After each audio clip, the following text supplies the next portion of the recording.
Hello बच्चों, आज मैं आप लोगों के लिए लेकर के आया हूँ वर्गमूल कैसे निकालते हैं। तो वर्गमूल निकालने की यहाँ पर दो विधियाँ दी गई हैं। There are two types to find square root. तो नंबर 1 देख लेते हैं, जो कि है भाग विधि। हम लिख सकते हैं भाग विधि। और नंबर 2 है गुणनखंड विधि। गुणनखंड विधि से हम वर्गमूल निकाल सकते हैं किसी भी संख्या का, गुणनखंड विधि। तो यहाँ पर हम सबसे पहले हम भाग विधि देखते हैं। तो भाग विधि से वर्गमूल निकालना बहुत ही ईजी है। तो बच्चों, सबसे पहले हम भाग विधि से वर्गमूल निकालना, स्क्वायर रूट फाइंड करना सीखते हैं। तो हम यहाँ पर एक नंबर ले रहे हैं 4225, 4225। इसका हमें वर्गमूल निकालना है। तो वर्गमूल निकालने के लिए हम भाग विधि का प्रयोग कर रहे हैं। तो भाग विधि में हम इस साइन का प्रयोग करते हैं, क्योंकि ये रूट होता है तो हम रूट को ही प्रयोग करते हैं। इसको हम कहते हैं, ये होता है रूट साइन। जैसे हम किसी भी संख्या मान लेते हैं 36 का स्क्वायर रूट फाइंड करना है, तो हम लिखेंगे रूट 36। इसको हम पढ़ेंगे रूट, स्क्वायर रूट भी पढ़ सकते हैं, और ये स्क्वायर रूट का साइन होता है। तो यहाँ पर हम सबसे पहले भाग विधि से वर्गमूल निकालने के लिए हम क्या करेंगे, जो संख्या दी हुई है उसमें से पीछे से टू डिजिट के दो अंकों के पेयर बनाते हैं, दो अंकों के जोड़े बना लेते हैं। तो यहाँ पर हमने दो अंकों के जोड़े बना लिए। और अब हम क्या करेंगे, टेबल पढ़ेंगे।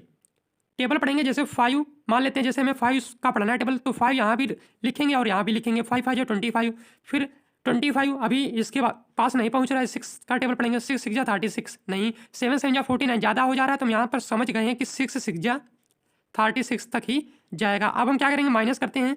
तो माइनस करने के बाद हम यहाँ पर फाइंड कर पाएंगे 6 और यहाँ 0, इतना हो गया। अब हम जो हमने पेयर बनाए थे उसका मतलब क्या होता है, जैसे हम डिवाइड वाले जब हम क्वेश्चन सॉल्व करते हैं तो हम एक एक डिजिट नीचे उतार कर लिखते हैं और फिर टेबल पढ़ते हैं। लेकिन इसमें क्या, पूरा पेयर ही हमें यहाँ पर कॉपी करना होता है। अब हम यहाँ पर क्या करेंगे, जो हमने ये 6 का टेबल पढ़ा था, अब हम जब हम इस स्टेप पर आए हैं तो हम 6 को डबल कर देंगे, तो हो जाएगा 6 का डबल 12 हो गया। अब हम 5 का टेबल पढ़ेंगे। जैसे मान लेते हैं 5 का टेबल पढ़ाना है हमें, तो हम यहाँ से 5 का टेबल पढ़ेंगे और 2 बार मल्टीप्लाई कराएंगे, तो 5 और एक बार 5 यहाँ भी लिख लेंगे।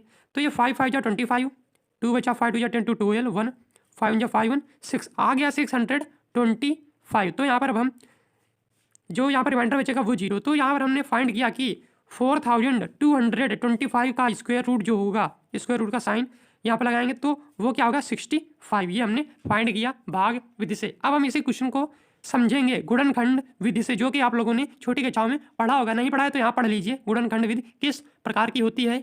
तो यहाँ पर हम गुणनखंड इनके निकालते हैं। गुणनखंड कैसे निकालते हैं देखिएगा, हम यहाँ पर एक सीधी रेखा खींचेंगे और फिर एक इस टाइप से रेखा खींचते हैं और हम टेबल पढ़ेंगे। लास्ट में देखते हैं कौन सा डिजिट है, 5 डिजिट है, तो हम यहाँ पर 5 का टेबल पढ़ेंगे, तो हो जाएगा 5 8 जा 40, 5 8 जा 40, 2 बचा 5 4 जा 20, 2 बचा 5 5 जा 25। फिर 5 का टेबल पढ़ेंगे, 5 1 जा 5, 3 बचा 5 6 जा 30, 5 9 जा 45। अब हम 13 का टेबल पढ़ेंगे, तो 13 1 जा 13, 3 बचा 13 3 जा 39।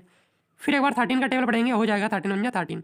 अब हम यहाँ पर लिख सकते हैं 4 2 2 5 और स्क्वायर रूट का साइन लगाएंगे।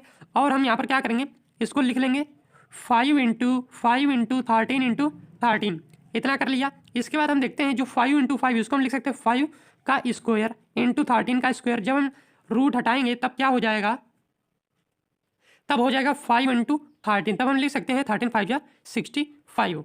तो आप लोग एक एग्जाम्पल की हेल्प से समझ गए होंगे कि ये भाग विधि है और ये गुणनखंड विधि है। अब हम क्या करते हैं, एक दूसरा एग्जाम्पल लेते हैं। बच्चों, हमने अगला उदाहरण लिया है 5776। हमें इसका स्क्वायर रूट फाइंड करना है। तो हम भाग विधि से पहले समझते हैं। तो यहाँ पर हम 5776 लिख लेंगे एक बार, और फिर क्या करेंगे, रूट का साइन लगाएंगे। अब हम सबसे पहले क्या करते हैं, पेयर बनाते हैं। तो 2 डिजिट के हमने पेयर बना लिया। अब हम टेबल पढ़ेंगे। 6 6 जा 36, अभी भी ये ज़्यादा है। 7 7 जा 49, 8 8 जा 64 ज़्यादा हो जा रहा है, तो हम पढ़ेंगे 7 7 जा 49, इतना कर लिया। अब हम यहाँ पर सब्ट्रैक्ट करेंगे, तो 17 से 9 जाएगा, तो बचेगा यहाँ पर 8। अब क्या करेंगे, यहाँ पर बचा 0।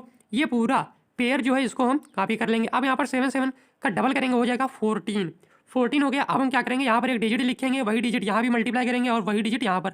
अगर हम 1 4 5 लिखें, यहाँ पर 5 की मल्टीप्लाई कराएं तो देखते हैं कितना आएगा। 5 है 25, 5 है 20 22, यहाँ आएगा 7, तो आएगा 725, जो कि अभी इससे कम है। और अब हम एक डिजिट बढ़ाते हैं, 6 6 6 36, 6 4 जा 24, और यहाँ पर आया 3 27 2 6 1 जा 6 2 8, तो ये बिल्कुल वही नंबर आ गया। तो यहाँ पर लिख सकते हैं 6 6 की मल्टीप्लाई कराएंगे तो यही नंबर आ जाएगा। तो यहाँ पर लिख सकते हैं 876। हमने ये मल्टीप्लाई कराया तो यहाँ भी 876 रिमाइंडर बचा यहाँ कितना 0। तो यहाँ पर हमने फाइंड किया कि रूट 5776 का मान कितना होगा 76। अब हम इसी क्वेश्चन को गुणनखंड विधि से सॉल्व करेंगे। तो देखते हैं किस टाइप से हम सॉल्व करते हैं। तो यहाँ पर आप देख पा रहे हैं जो लास्ट डिजिट दिया है 6। हम आपको एक नियम और बता देते हैं कि जिन संख्याओं के अंत में 0 हो, 2, 4, 6, 8 ये 5 अंक हो जिन संख्याओं के अंत में, वो क्या होते हैं 2 से डिविजिबल होते हैं, 2 से भाज्य होते हैं। तो हम 2 से डिवाइड करेंगे। तो 2 2 जा 4, 1 बचा 2 8 जा 16, 1 बचा 2 8 जा 16, 1 बचा 2 8 जा 16। अब क्या करेंगे, फिर 2 से ले जाएंगे तो 2 1 जा 2, 2 4 जा 8, 2 4 जा 2 4 जा 8। फिर 2 से ले जाएंगे 2 7 जा 14, 2 2 जा 4, 2 2 जा 4। फिर 2 से ले जाएंगे तो 2 3 जा 6, 1 बचा 2 6 जा 12, 2 1 जा 2। अब हम क्या करेंगे 19 से ले जाएंगे, 19 1 जा 19 और इसके बाद क्या बचा 17 बचा। 36 से जब हम 19 डिवाइड सब्ट्रैक्ट करेंगे तो 17 बचेगा तो 19 9 जा। अब 19 1 जा 19 इतना कर लिया। तो हम यहाँ से क्या कर पाए हैं 5776 के फैक्टर निकालेंगे, वो भी स्क्वायर रूट साइन के साथ। तो हो जाएगा 2 टू पावर 1 2। तो यहाँ पर 1 2 3 4 टोटल 4 है। तो यहाँ पर हम लिख सकते हैं 2 to power 2 into 2 to power 2 into 19 to power 2 इतना कर लिया। अब हम जब हम स्क्वायर साइन हटाएंगे तो हो जाएगा 2 इंटू 2 इंटू 19। अब हम क्या करेंगे 19 टू जा 38, 38 टू जा 76। तो ये हमारा आंसर हो गया 5776 का cube root square root find हो गया 76। तो आपको समझ में आ गया होगा। अगर आप लोगों को मैथ सब्जेक्ट में कोई भी प्रॉब्लम हो तो कमेंट सेक्शन में अवश्य लिखें, हम आपको उस प्रॉब्लम का सलूशन देंगे। Thank you.